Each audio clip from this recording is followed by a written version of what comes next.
How does it all look? Is my hair good? It's all I didn't know much about him. Well, that's just not true. I'm not sure exactly what the outcome will be, but definitely. There are some stories that don't just whisper. They stalk the background like a storm waiting years to explode, and when it finally does, you can feel the air crackle. That's exactly what happened when Ghislaine Maxwell, sitting behind those prison walls with nothing left to lose, suddenly began talking and whispered a name nobody expected. Meghan Markle. Not as some random outsider, not as some distant Hollywood actress, but as someone who, according to Maxwell herself, was much closer to the core of the Epstein circle than anyone had ever imagined. For years, we were told the fairy tale began in 2016. Cute dates, chicken roasting, and Harry looking completely smitten. But Maxwell's comments suggest something older, darker, and far more complicated. A whole hidden trail of redacted testimony, private encounters, and a carefully erased past. And trust me, this isn't the usual online rumor mill. This is the part that was literally buried under black markers in court documents and locked behind sealed files someone really didn't want the world to see. And to even understand why Meghan's sudden rise felt so fast, so polished, so perfectly timed, you have to go right back to the beginning, the part that mysteriously vanished. Because when Maxwell's testimony was released, everyone thought it would be a bombshell avalanche of dates, names, and secrets that could tear down entire institutions. Instead, the world got a document that looked like it had been murdered by a Sharpie. Pages missing, conversations gone, whole sections erased. More than 12 hours of her spoken testimony disappeared like it never existed. 12 hours, that's an entire day of secrets, gone. People close to the transcripts didn't even pretend it was random. These redactions weren't sloppy blackouts. They were precise, strategic cuts. Someone with power decided the safest option was complete burial. And buried in those hours, quietly, carefully, was the first shocking twist. Meghan Markle's name, not thrown in casually, not mentioned in passing, but tied to people, events, and places the world never connected her to. Before Meghan ever met Harry, before the palace photos, before the global branding and humanitarian transformation, her name allegedly appeared inside testimony the world was never supposed to hear. And that trail leads directly to the next chilling moment, the moment Meghan almost got dragged into the courtroom, long before Westminster Abbey, before the Netflix contracts, before the Oprah interview exploded everywhere. Meghan's name showed up in witness considerations for Virginia Roberts, the same woman whose testimony exposed one of the biggest criminal networks in modern history. Why would Virginia ask for Meghan? Not because she was famous, not because she was royal, but because Meghan allegedly had direct knowledge about certain people associated with that world, especially Prince Andrew. Knowledge she gained before she ever became a duchess. For the legal teams, this possibility was a nightmare. Calling Meghan as a witness would mean dragging every corner of her past, every association, every room she was ever in, into the harshest spotlight imaginable. But that moment never came. The door slammed shut long before she could step in. Someone, somewhere, made sure of it. And that brings us to one of the most unsettling claims Maxwell made from her cell. The name Meghan supposedly went by in her younger years, Flower. Not a movie role, not a cute nickname from friends, but an alias used in adult entertainment adjacent circles and exclusive private environments that live behind velvet ropes and silent rules. Maxwell didn't say she knew Meghan in the superficial celebrity way. Her words suggested familiarity, overlapping worlds, shared environments long before Meghan ever set foot anywhere near a palace. That little nickname wasn't the scandal. The scandal was what the nickname implied. Meghan wasn't a stranger to the environment Maxwell described. She moved through circles that eventually overlapped with Andrew, Fergie, and others deeply entangled in the scandal. If this is true, it reshapes everything we've been told. Meghan didn't stumble into royal life by accident. She didn't go from actress to duchess in a fairy tale leap. She stepped from one world, the one nobody talks about, into another that desperately wants to keep its distance from anything tied to Epstein. And it only gets more tangled from here, because Meghan's earliest proximity to the royal orbit didn't begin with Harry. It allegedly began years earlier, quietly, discreetly around Prince Andrew. Not romantically, not as a friend, but as someone who appeared at the edges of the exclusive spaces Andrew, Maxwell, and Epstein traveled through. These weren't places where random people wandered in. These were invitations for very specific guests. And in those corners, Meghan reportedly showed up, not as a duchess in the making, but as an ambitious actress navigating a world where introductions mattered more than talent. She wasn't famous enough to make headlines. She wasn't irrelevant either. She was just there, watching the dynamics, meeting the types of people whose names now appear in the darkest chapters of the case. And standing right beside Andrew in those years was the woman who ends up becoming one of the most important hidden characters in Meghan's story, Sarah Ferguson. Fergie. For years, the public believed Meghan met Fergie for the first time during royal wedding prep. Cute story, neat timeline, very palace approved. But insiders whisper a different version. Fergie knew Meghan long before Harry entered the picture. She saw her in the same exclusive events, the same private circles, sometimes even the same yacht environments. Yes, those yachts.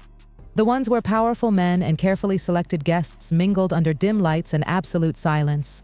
Some reports even claim Fergie competed with Maxwell back then.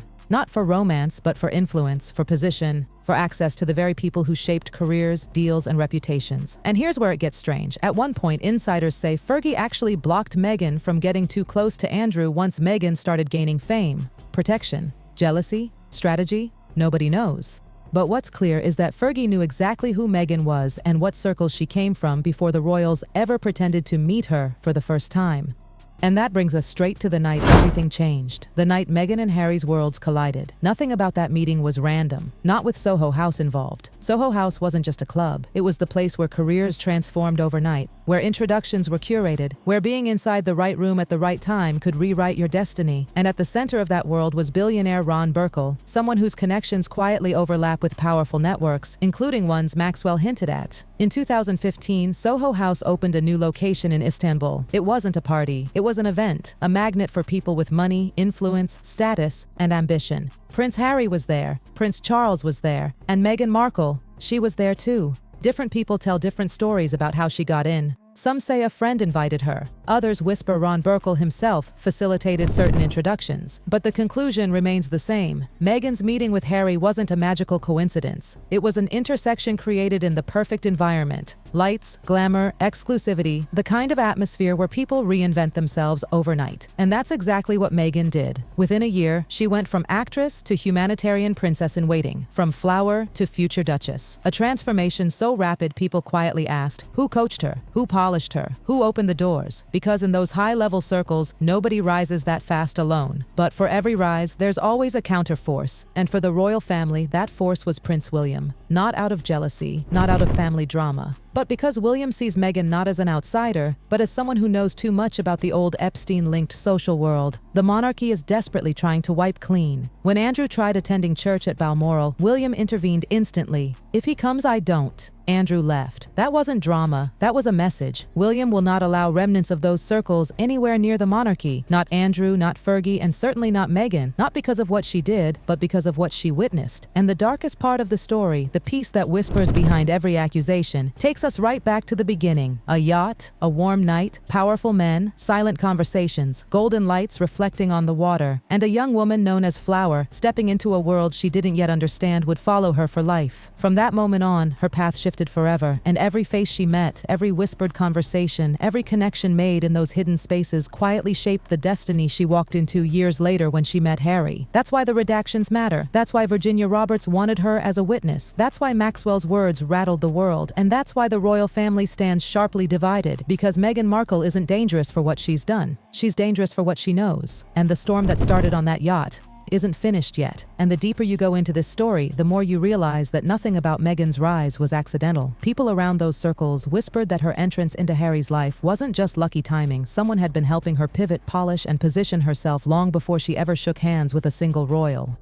Suddenly, she was no longer the actress from Suits hustling for roles. She was photographed differently. She spoke differently. Her entire image softened, refined, as if someone handed her an invisible script and said, "Play this version of yourself now." But behind that new glow, behind the humanitarian captions and carefully chosen outfits, there was still a shadow only a few people recognized. A shadow tied to those rooms, those events, that network of people she used to pass by quietly. And that is exactly why the royal family became divided the moment she entered Harry's world. Harry fell quickly, openly, blindly. He saw love, escape, freedom, maybe even rebellion. But William saw something Harry didn't. He saw connections. William's entire life has been shaped by the pressure of protecting the monarchy from scandals that reach back decades. He knows how skeletons hide, he knows how names disappear, and he knows exactly what the Epstein era did to their family's reputation. So when Meghan came in with a past the palace couldn't fully control, and names they couldn't fully erase, William drew a line. Not because he hated her, not because he resented her, but because he understood the consequences of allowing someone tied, however loosely, to those circles anywhere near the center of royal life. And once Meghan started taking up space, once she became the princess of headlines, the cracks in the royal foundation widened. The tension wasn't sibling drama, it was survival, and everything boiled over when Andrew tried to return to public life. William's reaction wasn't emotional, it was strategic. He was drawing a boundary that included more than just Andrew. It included anyone connected to the world Andrew used to swim in. To William, Meghan represented risk, not because she did anything wrong, but because she had been exposed to conversations, people, and dynamics the monarchy needed buried forever. It wasn't long before palace insiders whispered that William didn't want her back. Not at Sandringham, not at Balmoral, not at any event where cameras and questions could collide. And Meghan felt that distance too. She felt the coldness, the suspicion, the walls closing in. She could charm the public, she could move crowds, but inside those palace corridors, she was treated like someone carrying a story they desperately wanted to avoid hearing. And then there was the origin point, the one thing that made all these quiet fears escalate: the yacht. The night nobody speaks about, but everyone remembers. That single evening where Meghan crossed into a world that later connected to Andrew, Maxwell, and others, now tied to some of the darkest chapters of modern scandals. People who were there said she stood under the soft golden lights, looking both out of place and perfectly placed all at once.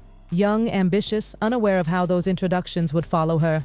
That was the night everything began. The night her name entered circles that would eventually explode into global headlines. And when Harry eventually brought her home, she wasn't just a girlfriend. She was someone who had already seen the world he spent decades being shielded from. That's the real fear. Not her actions, not her choices, but her knowledge. Because buried in those redacted hours, sealed in those legal vaults, whispered in those dimly lit rooms, is a version of Meghan Markle the world never knew. A version the palace never wanted near the crown. A version Maxwell hinted at without ever fully naming. And as more people talk, from prison cells, from courtrooms, from memories they once promised to forget, that version is getting closer to the surface. The storm that began quietly is rising again. And this time the world may finally be forced to hear the parts of Meghan's story that were never meant to escape the shadows.